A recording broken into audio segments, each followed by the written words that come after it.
I think it's a build-up over many years. I think what we saw at Marikana, what we've seen yesterday, what we've seen in the last couple of weeks, is a build-up that's happened since the early 90s, where we had rivalry in the same type of mines. And my view, it's a direct product of policing and poor investigation. If at the World Cup we could have put up courts and prosecutions and even prosecute Paris Hilton when she did a misdemeanor in Port Elizabeth so quickly, why can't we do it now? The Labour Minister is talking about a peacekeeping force now. Effectively, we should have done it years ago when this violence erupted. And it's been erupting in little bits and pieces every week, every month.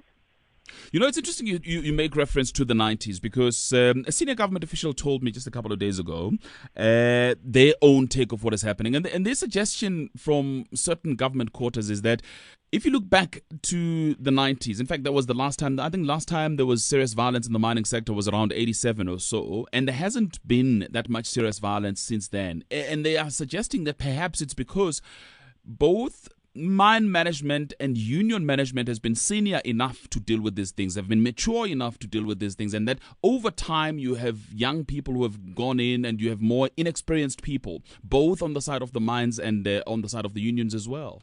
I think that's happened cross-sectionally around South Africa in respect of union and management relationships. I think we're dealing with people who haven't got the experience of the people who had the experience in the 80s and 90s, and that definitely results in some of the problems we have today.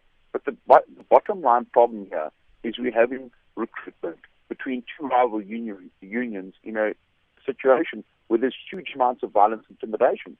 The minister was referring just now to the fact that they have to interview Johnny to see whether he actually joined that trade union freely and voluntarily.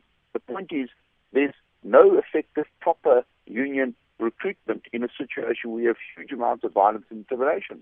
I mean, if your mate was killed yesterday, like someone was, and effectively you have been asked to join a rival union, what will you do?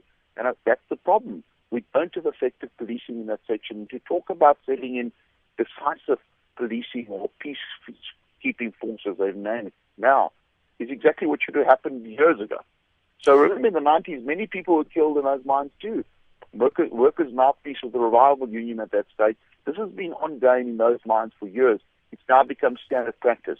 Unless you go in and solidly break that, there's a problem. That's interesting. You're suggesting that there's been lawlessness right throughout in the mining sector, but why? Why have we not been able to deal with this, nip it in the bud?